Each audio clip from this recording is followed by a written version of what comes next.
Арнамызға жаңадан қосылған көрермендерімізге таң қайырлы болсын дейміз. Қымбатты көрермен, біз бағдарламамызды одан әрі жалғастырамыз. Бүгін біздің студиямызға қонағымыз келіп жайғасты. Ендеше мейманымызбен сіздерді таныстырып өтейін. Шымкент қаласы Әділет департаментінің құқықтық түсіндіру жұмысы және халыққа заңгерлік қызмет көрсету бөлімінің басшысы Тасболат Бағдат Мұратбекұлы бүгін бізде қонақта. Бағдат мырза, қайырлы таң, көңіл күйіңіз қалай? Жақсы, рахмет. Студиямызға қош келдіңіз. Бүгінгі күніңіз қалай басталды? Жақсы, рахмет. Өте керемет. Бағдат мырза, ең әуелі сұрағымызды осы атқарушылық жазбаға қарай ойыстырсақ, жалпы атқарушылық жазба дегеніміз не, және ол тұрғындарға түсінікті болу үшін біздің көрермендерімізге сол туралы қысқаша баяндап берсеңіз. Қазіргі таңда атқарушылық жазба деген түсіндіріп өтсек не екен? Атқарушылық жазба дегеніміз ол даусыз сипаттағы талаптар соттан тыс және тез шешілуге табылатын құқықтық құрал болып табылады. Қазіргі таңда оның жасалу тәжірибесі қалыптасқан, атқарушылық жазбаның жасалуын реттейтін нормалардың тиімді жағы және проблемалық жақтары да анықталған. Дегенмен де қазіргі таңда 2022 жылы қателеспесем статистика сүйенсек, нотариустармен, Шымкент қаласының жеке нотариустарымен 52 мыңға жуық атқарушылық жазба жасалған, ал 23 жылдың басынан бері қарай 50 мыңға жуық атқарушылық жазба жасалып отыр. Бұл жалпы тұрғындардың және де осы тапсырыс берушілердің өтініші бойынша жасалады, Дұрыс айтасыз, өндіріп алушы нотариусқа жүгініп, жеке нотариусқа жүгініп, атқарушылық жазбаны егер де даусыз бола тұрса, ол өндіріп алушының құжаттары, сол жағдайда нотариус оны атқарушылық жазба жасап береді. Ал осы атқарушылық жазба аясында осы Қазақстан Республикасының нотариат туралы заңына қандай өзгерістер енгізілді? Атқарушылық жазба басынан айтатын болсақ, 2016 жылдың 21 қаңтарынан бастап осы атқарушылық жазба жасалуы нотариустарға өкілеттік берілген, құқық берілген жасауға. Сол кезден бастап қазір нотариустар атқарушылық жазба жасалып келе жатыр. Сол кезден бастап, ал заңнамаға, нотариат туралы заңнамаға ешқандай өзгеріс енгізілген жоқ, халыққа құлақтар болады? Өзгерістер мен толықтырулар жасалып келе жатыр. Бастамасында атқарушылық жазба кез келген тұлғаға қатысты жасала беретін еді. Өзгерістер енгізіліп, қазір толықтырулар жүргізіп жатыр. Қазіргі таңда тұрғылықты жеріне, борышкердің тұрғылықты жері бойынша атқарушылық жазбалар жасалады. Ал енді осы нотариус атқарушылық жазбаны жасауда қандай да бір артықшылықтарға ие бола ала ма, және де жалпы құқықтық жүйеде бұл құжаттың негізгі маңызына тоқталсаңыз? Нотариустың атқарушылық жазба жасауы ол сот жүйесінің органдарының қызметін алмастыра алады деп айта алмаймын, айтуға да болмайды. Дегенмен де даусыз талаптарды нотариус арқылы, жеке нотариус арқылы жеке атқарушылық жазба жасауға болады. Оны атқарушылық жазбаның ерекшелігі тез, мысал ретінде көрсететін болсақ, бір тұлға екінші тұлғаға қарыз болатын болса, даусыз құжаттары болса, дәлелдейтін құжаттары болатын болса, нотариусқа жүгініп, сотқа жүгінбей-ақ нотариусқа жүгініп, даусыз екенін растап беріп, атқарушылық жазба жасап, өндіріп алса болады қарыз берешегін. Демек, қарызды өндіріп алу жолы бұл тікелей нотариус арқылы жүзеге асады, Нотариус атқарушылық жазба жазып береді. Оның да ережесі бар, тәртібі бар. Нотариус атқарушылық жазба жасаған кезде, оның қайтып айтып өтіп кетсем де болады, ол даусыз екенін растау керек бірінші өндіріп алушы. Кейін нотариус атқарушылық жазбаны жасағаннан кейін келесі күннен кешіктірмей борышкерге атқарушылық жазбаны жолдайды. Ал енді осы біздің көрермендерге түсінікті болу үшін нотариус пен осы борышкер арасындағы атқарушылық жазбаның негізгі талаптарына тоқталсаңыз, олар қалай жүзеге асады? нотариус жаңағыдай өндіріп алушы нотариусқа келіп атқарушы жазбаны жасап болғаннан кейін атқарушылық жазбаны жасаған нотариус келесі күннен кешіктірмей борышкердің тұрақты жеріне мекен-жайына ол атқарушы жазбаны жолдау керек. Былай айтқанда көпшілікке түсінікті болуымен хабарламасы бар пошта арқылы хатпен жолдаса деген, яғни борышкер оны алу қажет. Алған дәлелдейтін хатпен жолдау керек. Хабарламасы бар. Болмаса электрондық поштасына жіберсе болады. Басқа да қазіргі электрондық құралдармен WhatsApp арқылы жіберіп, бірақ дәлелдеу керек, что борышкер ол атқарушылық жазбаны алған екендігін. Ол күннен кейін борышкер 10 жұмыс күн ішінде ол атқарушылық жазбаға қарсылық білдіре алады.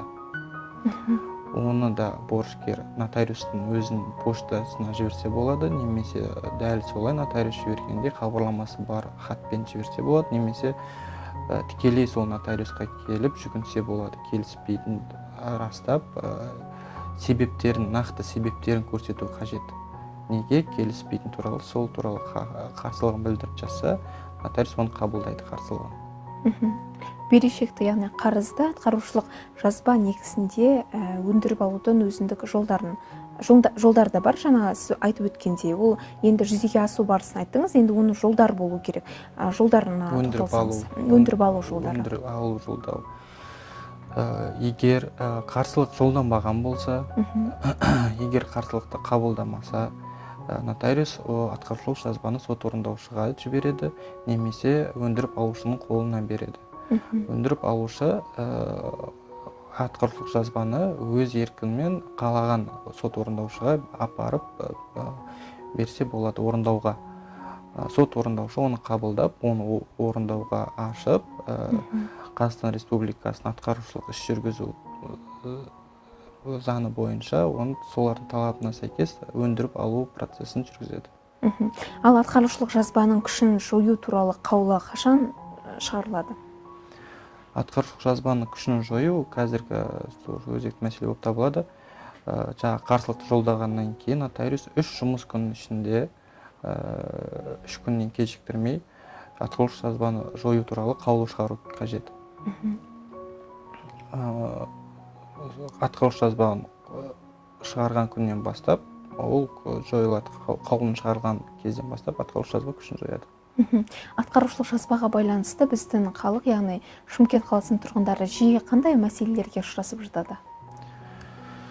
Бұл кезде қарсылықтары болып келетіні нотариус жолдамай қалғаны, мысалы дұрыс жолдамағаны, уақытылы жолдамаған болмаса, жаңағы 10 жұмыс күн күту керек, 10 күн күту керек қой, жаңағы қарсылығын білдіртпей.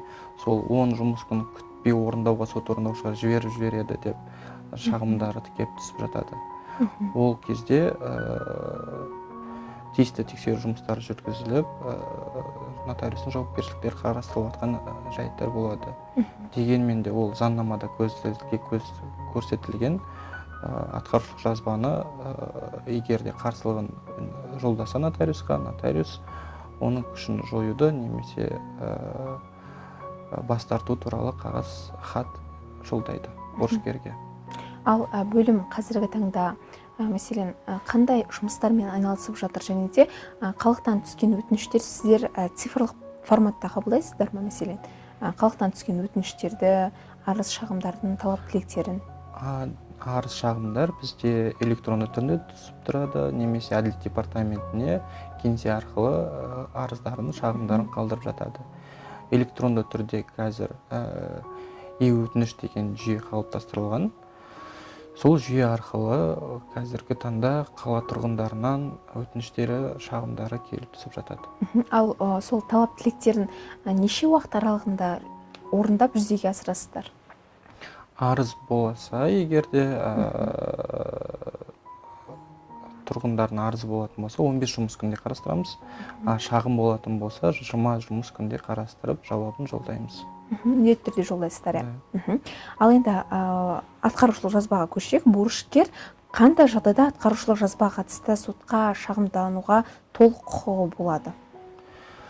Қазақстан Республикасының жоғары сотының нормативтік құқық қаулысы бар. 2022 жылғы 26 мамырдағы ол жерде жазылған, егер де атқарушылық жазба жасаған нотариус жұмысын тоқтатқан болған жағдайда борышкер тікелей сотқа жүгінуге құқығы бар делінген. Бұл ретте сотқа дейінгі дау өз күшін тоқтатады. Ол кезде нотариус тоқталып тұрса, борышкер тікелей сотқа жүгінуге құқығы бар. Бірақ атқарушылық жазбаны жүзеге асыру талаптары тікелей заңнама арқылы, заңды жолмен жүзеге асады, иә? Жүзеге асады, заңды жүзінде жүзеге асырылады. Ал енді кейбір адамдар осындай даулы мәселелер туындаған кезде нотариустың бар көмегіне жүгіну мүмкін, бірақ ұзақ уақыт күтіп қалуға кейбір адамдар тура келеді. Өзіңіз айтқандай, жаңағы арыз өтініштермен келіп жатады деп айттыңыз ғой. Міне сондай жағдайда бұл жағдайдан қалай шығасыздар? Қалай тұрғындардың мәселесін шешіп бересіздер? Егер де болады ондай жағдайлар, нотариусқа қарсылығын жолдайды. Жаңағы 10 жұмыс күн ішінде, заңға сәйкес 10 жұмыс күнде жолдау керек қой. Сол кезде жолдаған кезде нотариус оған бас тартады.